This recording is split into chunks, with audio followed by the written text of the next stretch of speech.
তারপর মহাদেব বৃদ্ধাকে কাঁধে তুলে নিয়ে যেতে থাকেন এবং মন্দিরের সামনে পৌঁছে তাকে নামিয়ে দিয়ে বলেন, আজ থেকে বহু বছর আগে হুগলি জেলার তারকেশ্বরে উত্তরপ্রদেশের রাজা বিষ্ণু দাস একটি বিশাল প্রাসাদ বানিয়ে তার পরিবার সহ থাকতে শুরু করেছিলেন।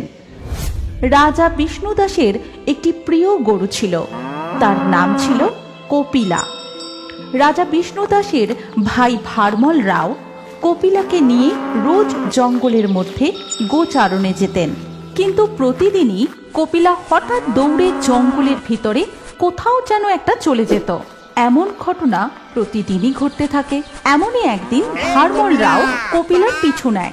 এই কপিলা, কোথায় যাচ্ছিস? দাঁড়া দাঁড়া বলছি। কিন্তু কপিলা দৌড়তেই থাকে এবং কিছু দূর যাওয়ার পর ভারমল রাও তাকে আর দেখতে পায় না এবং সে ক্লান্ত হয়ে একটি গাছের তলায় বসে ঘুমিয়ে পড়ে। কিছুক্ষণ পর ঘুম ভাঙতে সে দেখতে পায় কপিলা তার সামনে দাঁড়িয়ে আছে।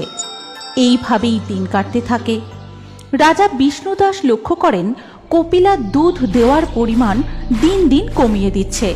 তাই সে চিন্তিত হয়ে তার ভাই ভারমল রাওকে বলেন, কি ব্যাপার বলতো? কপিলা এত হৃষ্টপুষ্ট, দিন দিন দুধ দেওয়ার পরিমাণ কেন কমিয়ে দিচ্ছে? এ যে এক বড় চিন্তার বিষয়। তখন তার ভাই তাকে সমস্ত ঘটনাটা খুলে বলেন এবং সব শুনে রাজা বিষ্ণু দাস বলেন, কি বলছো তুমি? তবে কি জঙ্গলের মধ্যেই কেউ কপিলার দুধ চুরি করে নিচ্ছে? কাল কি গিয়ে ব্যাপারটা দেখতে হবে।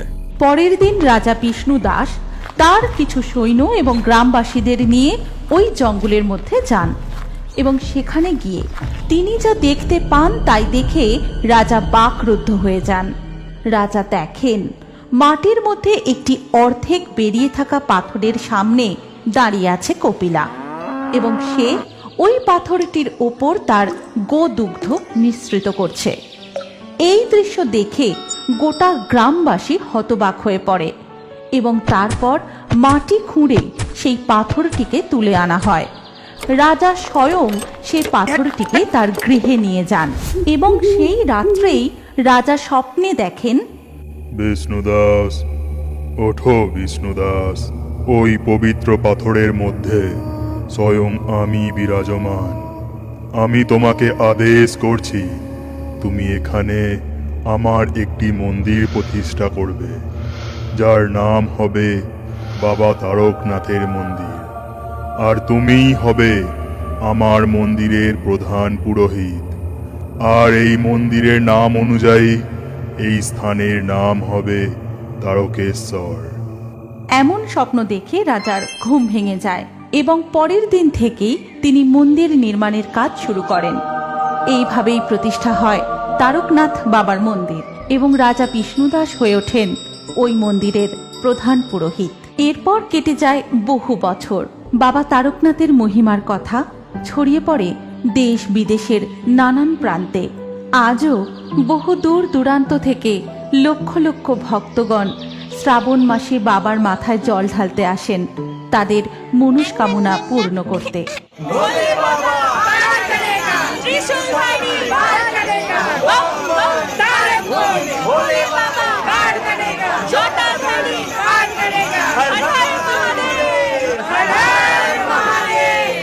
এখানে কেউ কেউ বাঁকি করে জল নিয়ে যায় নিজেদের রোগ জ্বালা থেকে মুক্তি পেতে, কেউ আবার নিজের সদ্যজাত সন্তানের মঙ্গল কামনায়, আবার কোনো স্বামী বা স্ত্রী যায় তাদের সন্তান কামনা করতে। এমনই একদিন এক বৃদ্ধা কাঁধে বাঁক তুলে নিয়ে রওনা হয় বাবার মাথায় জল ঢালবে বলে।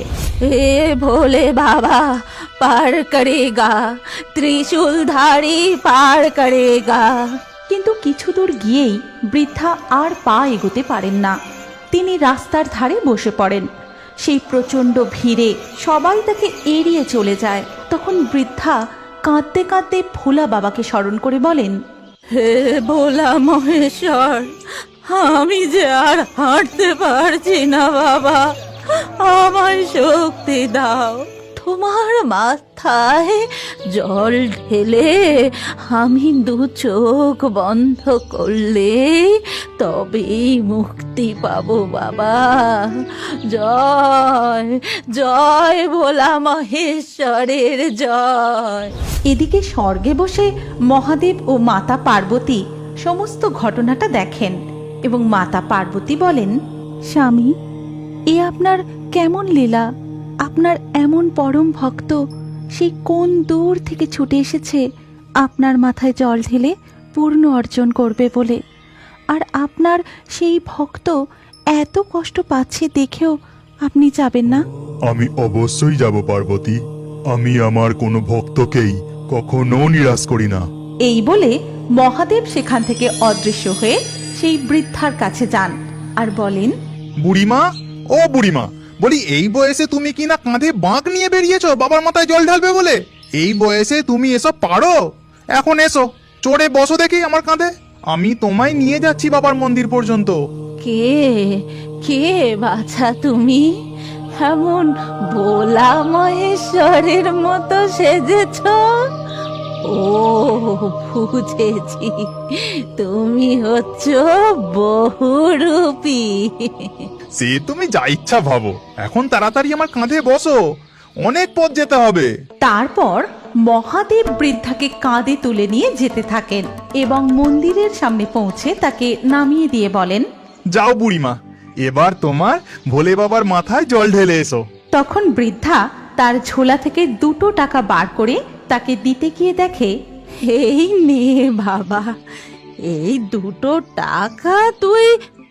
হে কি, কোথায় গেল? কোথায় গেল ছেলেটা? তবে কি? জয় জয় ভোলা মহেশ্বরের জয়, জয় বাবা ভোলা মহেশ্বরের জয়।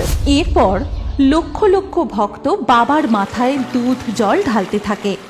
এদিকে মন্দিরের বাইরে দেখা যায় কতগুলো বাচ্চা ছেলে মেয়ে খিদের জ্বালায় বসে বসে কাঁদছে।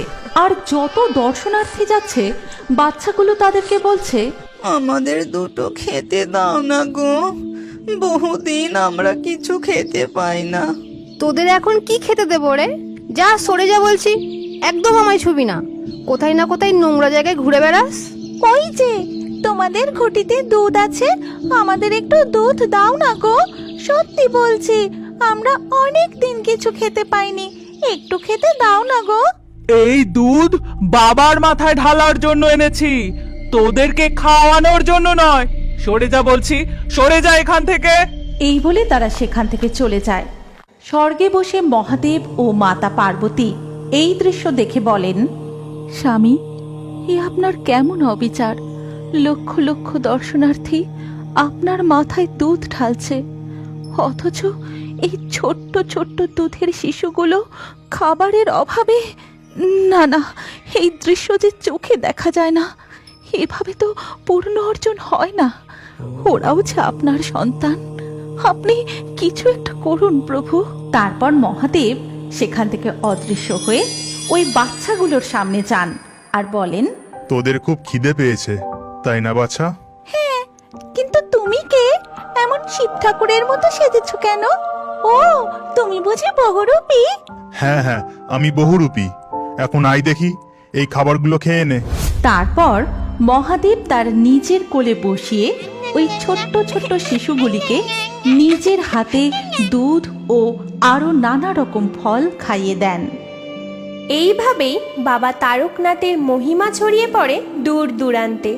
আর তোমরা যদি তারকেশ্বরের বাবা তারকনাথের আরো মহিমার কথা জানতে চাও, তাহলে কমেন্ট করে অবশ্যই জানাও।